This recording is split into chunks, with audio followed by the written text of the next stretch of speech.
Sorry Brad, puno ng pakumbaba na paghingi ng tawad ni Christopher sa kakambal niyang si Christian. Puro ka na lang sorry, pero panay naman ang ulit mo. Imbis na yung sakit mo ang asikasuhin mo, pagpapasaway ang ginagawa mo.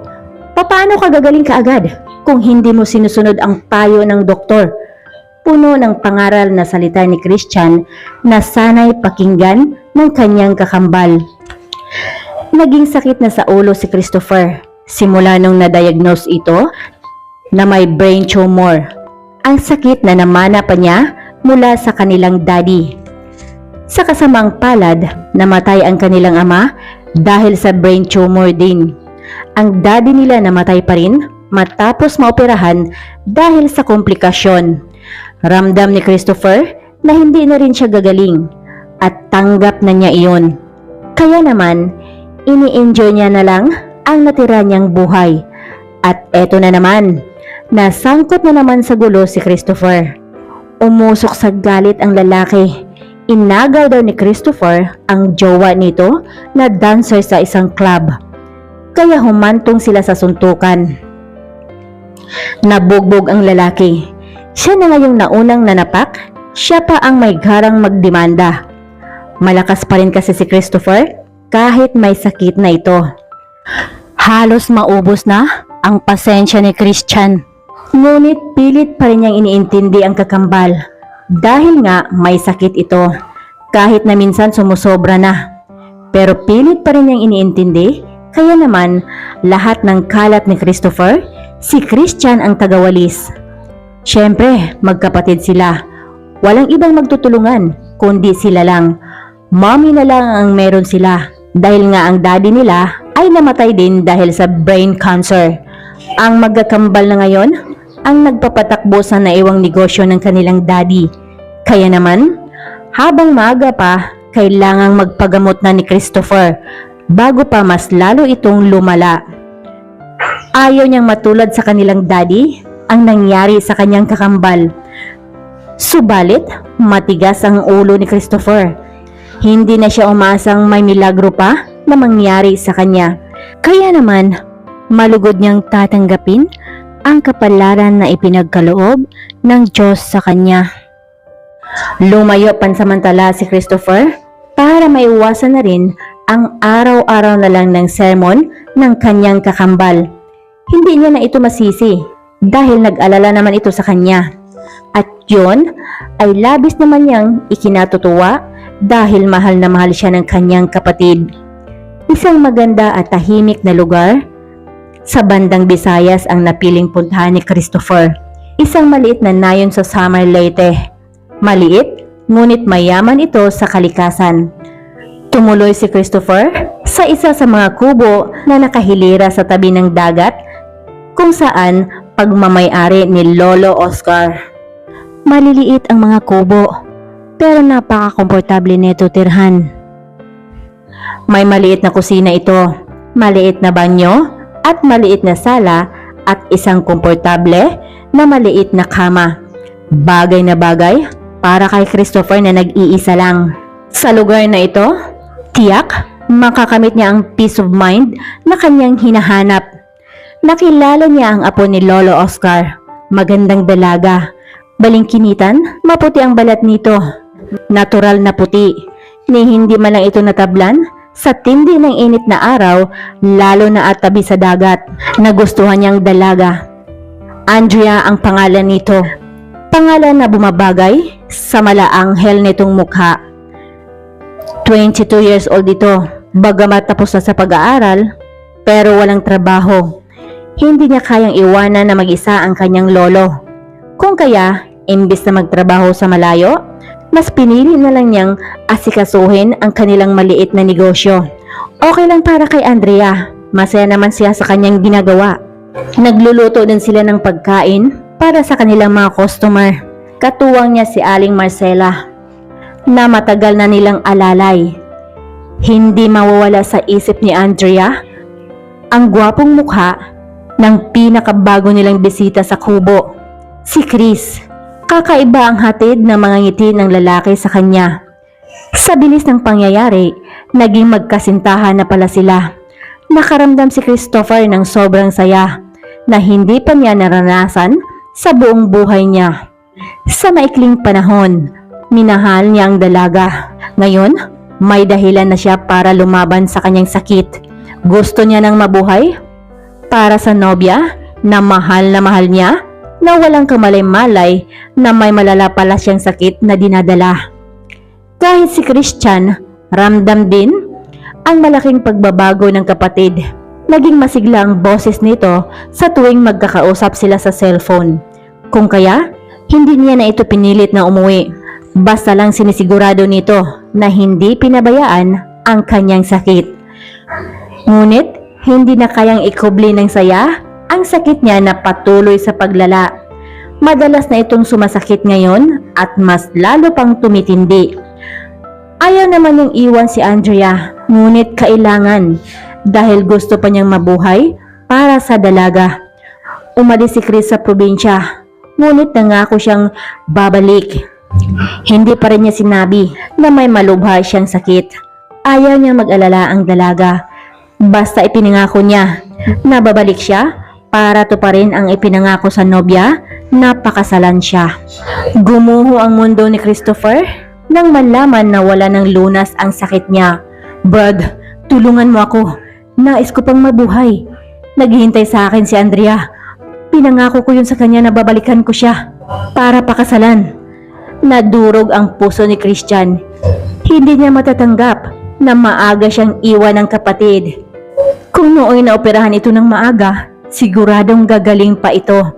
Sa isip niya, patuloy ang panghihina ni Christopher. Araw-araw, minuminuto niyang hinihiling sa kapatid na huwag pabayaan ang kasintahan niyang si Andrea. Napuntahan niya ito sa probinsya para tuparin ang ipinangako nitong kasal sa nobya. Pakasalan mo si Andrea, Brad. Paulit-ulit na bilin ni Christopher hanggang sa huling hininga niya ng kanyang buhay. Sa pangalawang pagkakataon, muling nagluksa ang pamilya ni Christian.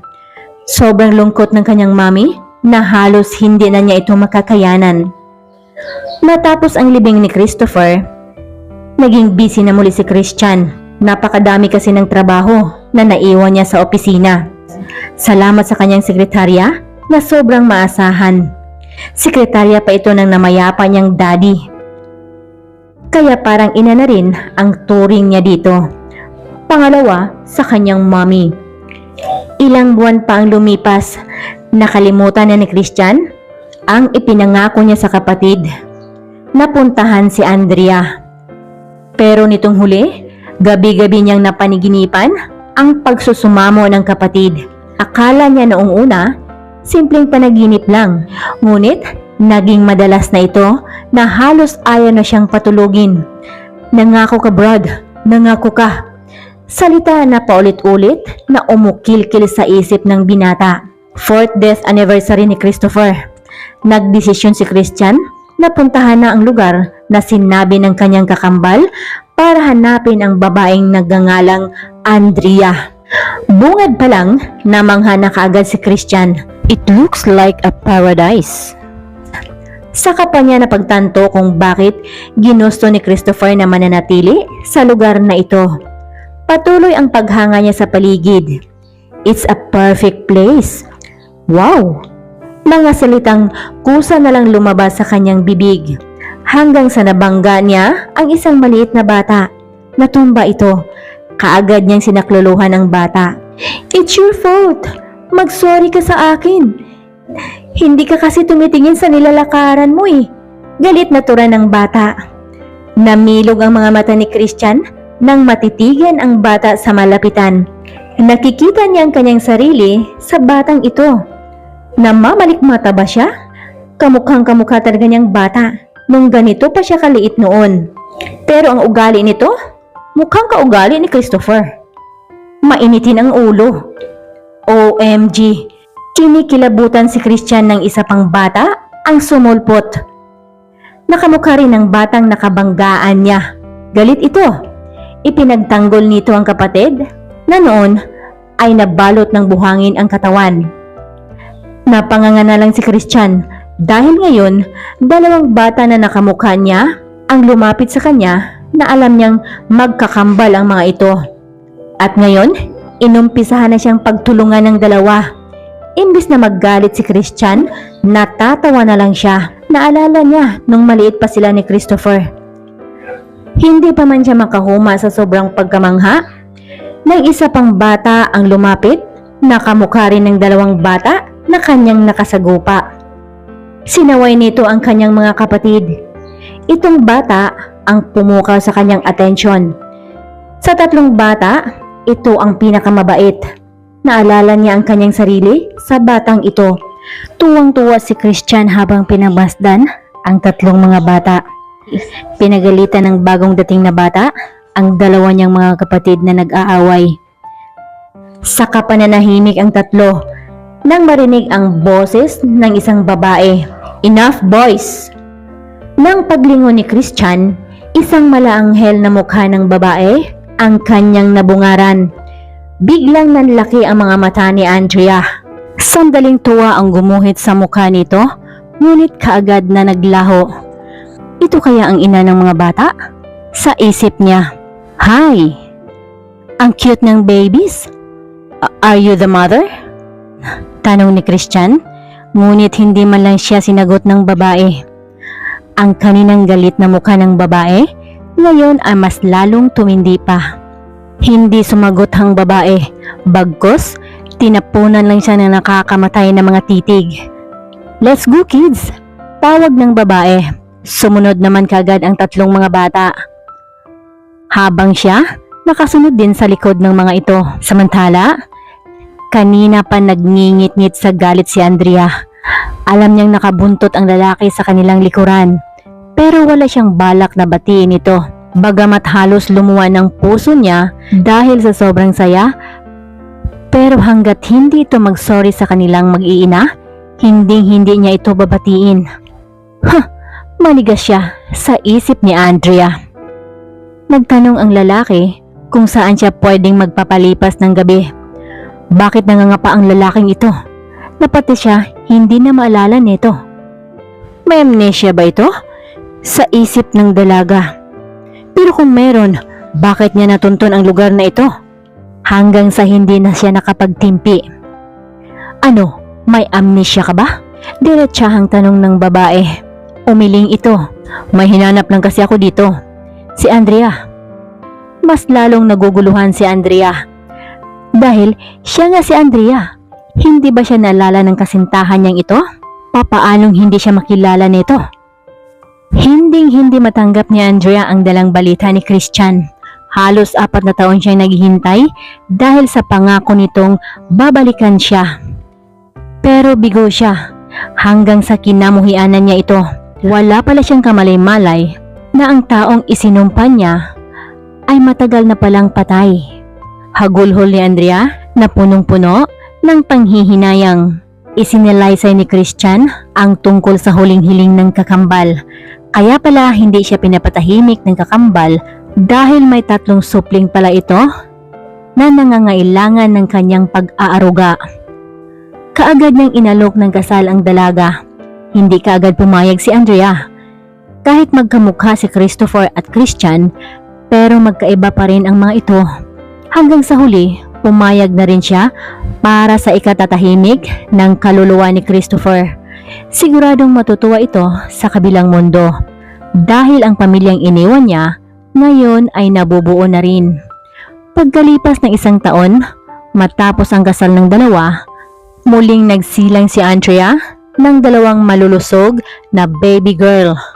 Kambal uli ang naging anak nila ni Christian. Isang magarang resort ang ipinatayo ni Christian mula sa malaparaisong lugar ng kanyang asawa na si Andrea. Si Andrea ang namamahala dito.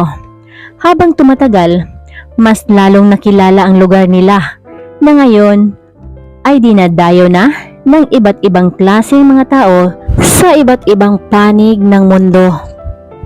Alam ni Christian na masaya na ang kanyang kakambal sa kabilang buhay dahil nakikita nito na masaya na ang naiwan nitong mag-iina sa piling niya. Sino ang mag-akala na ang basagulerong lalaki na si Christopher noon ay tapat pala kung bumitaw ng pangako. Hindi man si Christopher ang tumupad sa pangako niya sa babae, ngunit pinuna naman ito ng kakambal niyang si Christian.